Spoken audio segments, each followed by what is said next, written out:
mua më duket sikur kanë shumë produkt dhe më duket sikur njerëzit kanë nevojë për këtë komunikim. Njerëzit, unë e shoh dhe vetë kur shkoj në zonë, njerëzit kanë shumë nevojë për kontakt edhe për komunikim.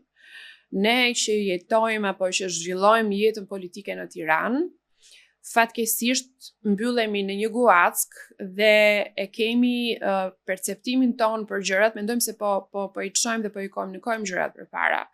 Po ndërkohë ai njeriu aty në Lubonj ka nevojë që të shkosh, ta takosh, ta dëgjosh, jo vetëm ti thuash, por dhe ta dëgjosh nga ana tjetër. Se mund të ketë gjëra dhe ka gjëra të cilat duhen komunikuar. Kështu që të zbresësh në bazë është gjithmonë gjëja e dur.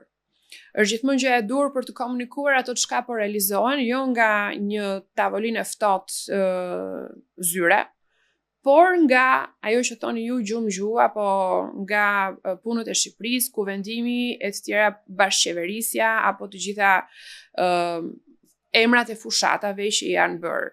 Besoj që është shumë e domosdoshme që njerëzit të ndjejnë kontaktin e politikanëve dhe kjo që kryeministri bën është efektive, sepse njerëzit pastaj dëgjojnë nga afër tema dhe çështje të cilat nganjëherë kanë humbur në atë perceptimin që thoni ju, i cili është me shumicë në media sociale dhe në rrjetet sociale, perceptimi negativ.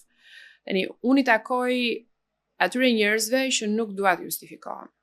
Dhe atyre njerëzve që nuk dua të nënvlerësoj çfarë thon njerëzit. Po nga ana tjetër është shumë e rëndësishme, gjithmonë e vërteta është diku në mes, nuk është asnjëherë në ekstrem. Dhe në mënyrë që ta sjellim të vërtetën në mes, ato duhen komunikuar sy në sy me njerëzit. Kjo nuk mund të bëhet dot nga Tirana.